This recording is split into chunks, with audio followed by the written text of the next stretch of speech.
Howdy folks, today we're going to show you how we make garden salsa.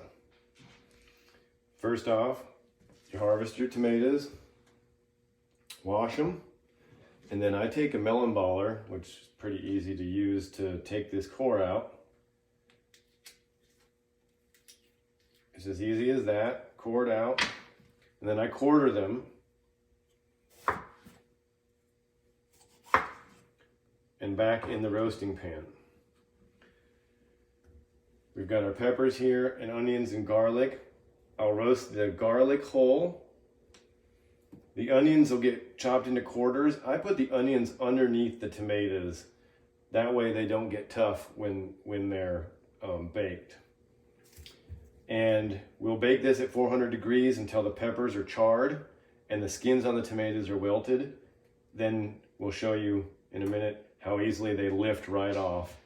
And we'll throw all that into the food processor to be pureed, and then we'll show you how we cook it and can it.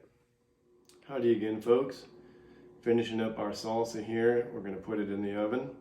You can get a look at, this is the quartered tomatoes and peppers and onions and garlic. I quartered the onions. You can see the big chunks of onion in there. Again, I didn't put that onion up on top because they'll get tough if they're up on top and get roasted like the peppers. So I kind of bury them underneath to keep them moist. And this is simply gonna bake in the oven until the skins are charred on the peppers and the tomatoes are wilted up and look like the skins will pull right off. Probably 30 minutes to an hour, just kind of keep an eye on it. And when things start to look roasted and pretty, you'll know it's ready to come out of the oven.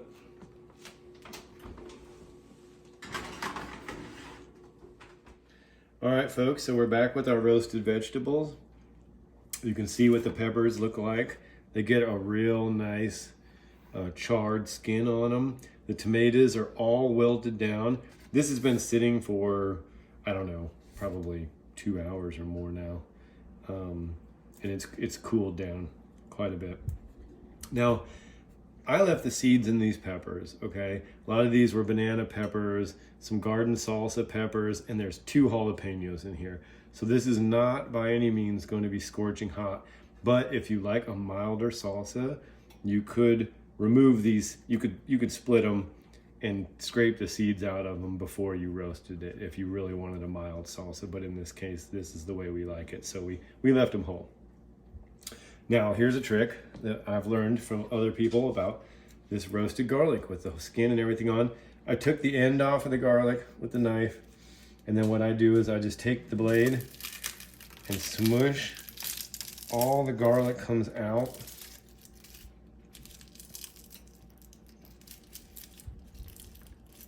Of the skins, and you can just take that. That's the roasted garlic right there. The skins are all right here to be thrown away. And now this is just very sweet and mild and easy to deal with.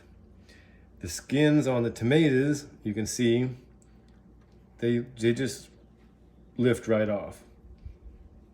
Okay, so no need to go through the blanching and all that kind of stuff. They literally just come off. So we go through this pan, we pull all the skins off. We save these skins. We put them in our dehydrator and we turn them into tomato powder, which then can be added to all kinds of soups.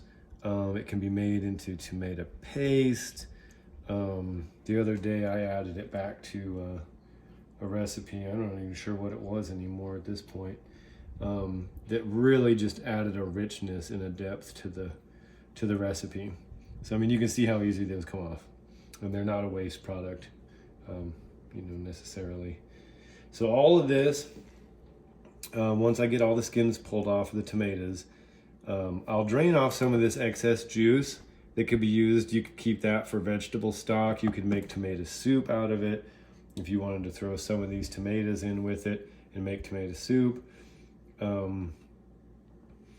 But drain off some of that liquid, throw all of this onions and garlic and everything and peppers into the food processor, puree it up. It's going to go back in the stock pot.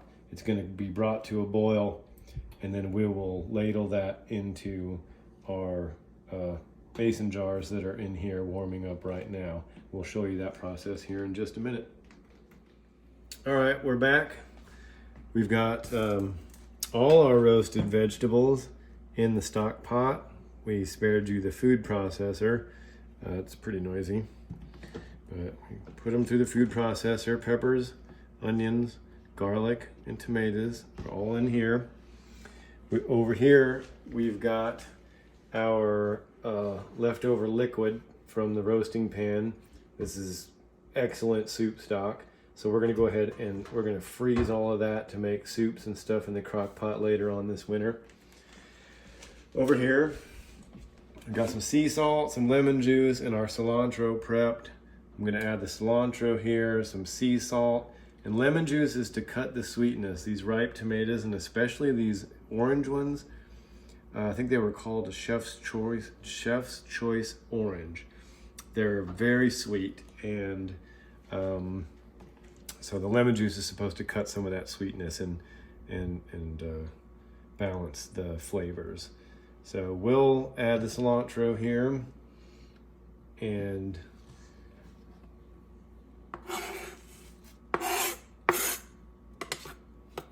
we'll go ahead and throw in a few tablespoons of lemon juice. That also helps with your acidity for when you're canning. The sea salt, I'm not really going to be able to show you guys how much we put in. A couple tablespoons is probably adequate, but what we'll do is when this gets to boiling, we'll go ahead and taste it, and we'll keep adding salt to flavor it just exactly how we like it. So how much you add is up to you and what you and how you like your salsa to taste. Next, we'll be ladling this into our pint jars that are warming up in here for our water bath canner. We'll show you guys that here in just a minute. Okay, so we've got our salsa that has been boiling on the stovetop. We've got all of our hot jars out of the water bath canner over here. This is Mrs. Wage's citric acid. It's supposed to be increase your acidity for safe canning. It's a 1/4 teaspoon per pint jar. So that's what we've done in each of these pint jars. Now we will ladle our salsa into the jars, wipe the rims, finger tight the lids, lower them into our water once it's boiling, process for 15 minutes according to the Ball canning book. Turn off the burner, remove the lid, wait 5 minutes, take the jars out and put them on the cutting board. Again, leave them for 24 hours until you take off the bands, make sure that they're sealed.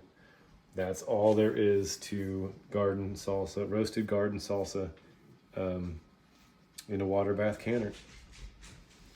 Howdy again. So we've got our jars ladled full of our salsa. We've wiped the rims and put on our bands and lids. We left a 1/2 inch of head space, and we're going to process these for 15 minutes in the water bath. So let's go ahead and get that started.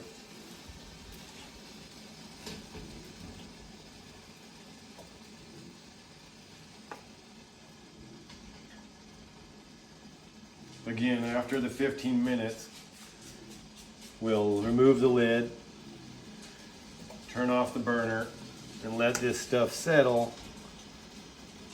for at least 5 minutes.